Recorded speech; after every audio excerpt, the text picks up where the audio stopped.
last week that I think changed how I was thinking about this in my mind. Now, this video is very disturbing. If you have children, you may want to take them out of the room or cover their eyes right now. I know so many of you use this as a homeschool education moment, but this may very well be the worst advertisement for the COVID-19 vaccine in history. Take a look at this. I don't mean to brag, I don't care, but I want you to know, double vaxxed, booster, flu shot, and I'm gonna be honest, I have the shingle shot too. And I still get my period. What? Yes! Traveled, went to Mexico twice, did shows, meet and greets, never got COVID. Clearly, Jesus loves me the most. Seriously. So nice, so nice.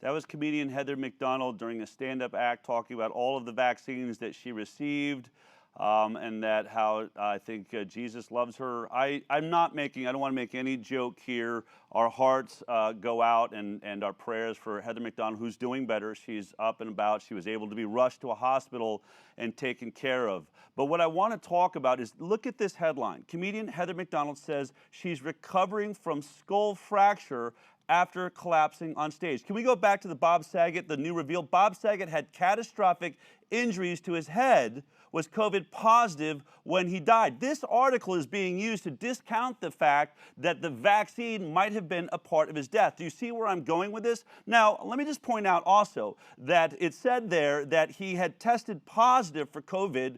Remember, this is one of our issues with the vaccine. Not only is it not protecting you, Bob Saget is out doing shows the day before while positive COVID because he got the vaccine. And they want to say that it's the unvaccinated that are spreading this. It's the vaccinated that are running around thinking they're covered because they got the vaccine. He is infected in a room full of people that are there to see him. That's just one point I want to make. But does that headline allow us to just take it out of the system and say, no, it couldn't have been caused by the vaccine?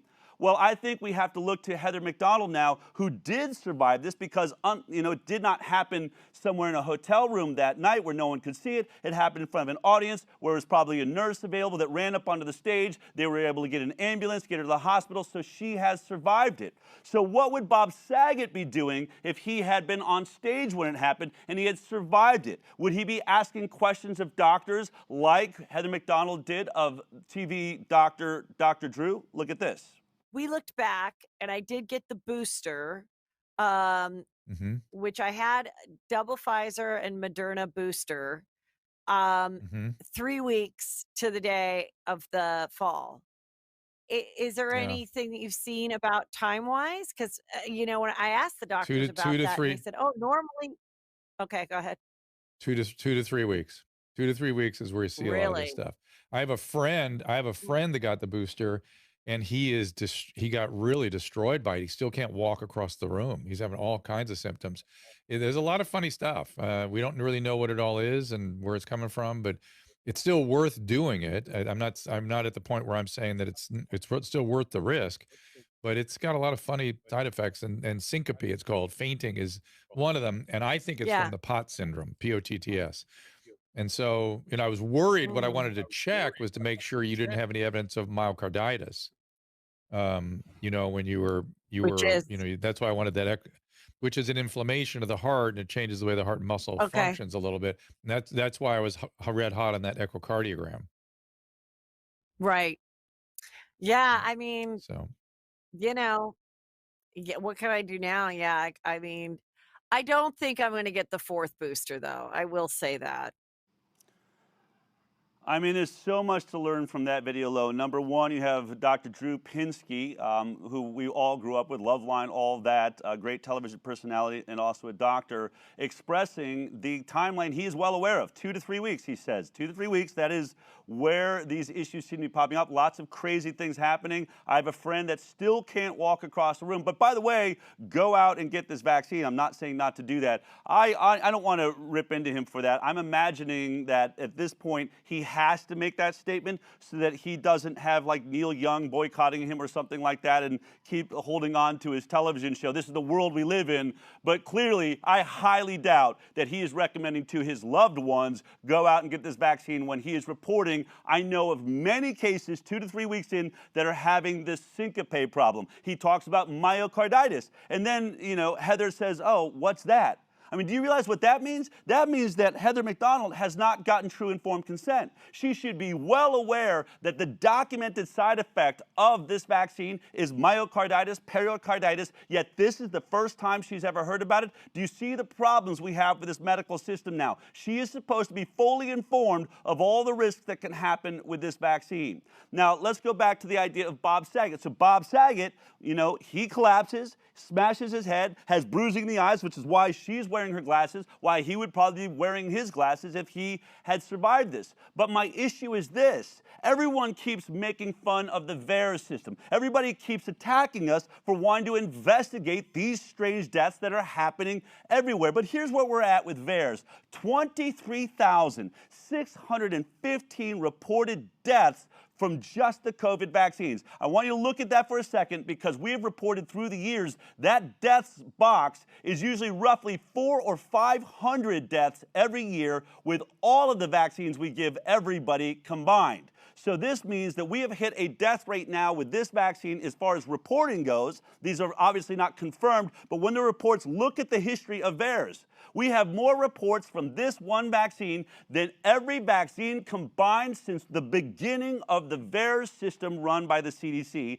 and yet no one in media seems to care. No one at the CDC seems to care. And you got to ask yourself, why? Well, if there's a problem, wouldn't the CDC look into it? I was thinking about that this morning as I was thinking about talking about this. And as I went through Facebook where I try to see what's going on and what people are saying, I saw like 7 ads from the CDC. They look like this: 4 things you can do to protect yourself from Omicron. Get vaccinated. Another one. I mean, they're just all over the place. Which COVID booster should I get? These are ads. They're being paid for by the CDC, meaning the CDC is the advertising arm for pharma when it comes to vaccination. You have to recognize that's the truth. Did you know that pharma can't advertise an emergency use product? They can't advertise a vaccine for pregnant women because it hasn't been approved for pregnant women. That would all be illegal, but it's not illegal for our government health agency to advertise it. Now think about this. The advertising arm for pharma when it comes to vaccines are the same exact people that are entrusted with testing the safety. And when they see a signal like that going through the roof, more reported deaths than any vaccine all put together since the beginning of the VAERS system, Vaccine Adverse Events Reporting System, they don't even look at it. They go, nah, we don't trust that. We don't believe in it. They do crazy things on VAERS like report car accidents. Well, let's just look at that. Some people rip into, well, you can't trust VAERS because even car accidents. This is an article that once we've brought up. VAERS as evidence of vaccine harm. You can't trust it. Why? Well, because at first look, deaths related to car accidents are even reported. Well, let's think about that for a second. Should we not ever report a car accident after vaccination? Because think about this. If Heather McDonald was driving home just after her show when that happened to her, and maybe it's dark out, she's on a bridge, or there's oncoming traffic, can you imagine how that story ends? Now, she doesn't get to investigate or skip the 4th booster shot or talk to Dr. Drew about the evidence of that this is happening to so many people because she's now dead in a car accident. But we should never, ever take seriously car accidents on VAERS. You see, this is the problem with the entire system. This is the problem with releasing an emergency use vaccine, one that hasn't been properly safety tested, on every citizen in the United States of America that will take it.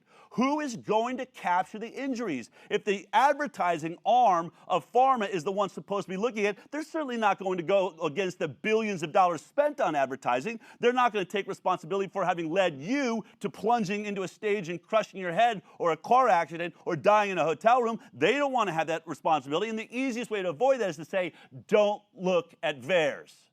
This is the problem we now have. So all I have to say is this. When we look at doctors, and doctors are supposed to report these things, you can say, well, you know, it's not fully vetted. I want to point out to you what the CDC shows us doctors are supposed to be thinking when they report to VAERS. This is from the VAERS system. It says this: healthcare providers are encouraged to report to VAERS any additional clinically significant adverse events following vaccination, even if they are not sure whether vaccination caused the event. You see, here's the problem. You know for a fact there's no doctor on this earth that is going to say, hey, that car accident happened 3 weeks after I gave her that vaccine. I should report that to VAERS. It's not going to happen, folks. The same way the CDC doesn't want to be responsible for deaths. The doctor doesn't want to say, I've had 5 people I've reported to VAERS for having died in my clinic alone. Not a very good advertising campaign. So who are we going to trust under these circumstances? The doctors are not supposed to be trying to decide whether or not the vaccine caused it. They're supposed to be putting every report that comes in up onto that system so that real scientists can look at the data and can look at strange anomalies that pop up. Now, sure, vaccines probably don't cause car accidents, but what happens if you recognize that all of these car accidents, this giant group of car accidents, are happening right after 3 weeks after a COVID vaccine, but not happening to those that didn't receive the COVID vaccine, or maybe drownings, or other things you would be doing that would get you killed should you suffer syncope? This is why we are not backing off of our investigations. We don't care that a head contusion is what we are now seeing from the autopsy. What we care about is, should it or should it not be on VAERS so that real scientists and epidemiologists can do their job correctly? That is the conversation we all need to be having, because there may be problems that are going unnoticed. And I will tell you this, they want to tell you don't trust VAERS. We have told you. Harvard Medical School did an investigation, was paid $1 million, and they said VAERS is underreporting to the tune of less than 1% of vaccine adverse events are even being reported. And people say, well, I don't know about that. I can assure you this, Bob Saget is not being listed as a death from COVID-19 vaccine. And I believe he should be at least listed and reported, and then let scientists decide whether or not it fits some sort of pattern that the rest of us will not see with the naked eye. All right.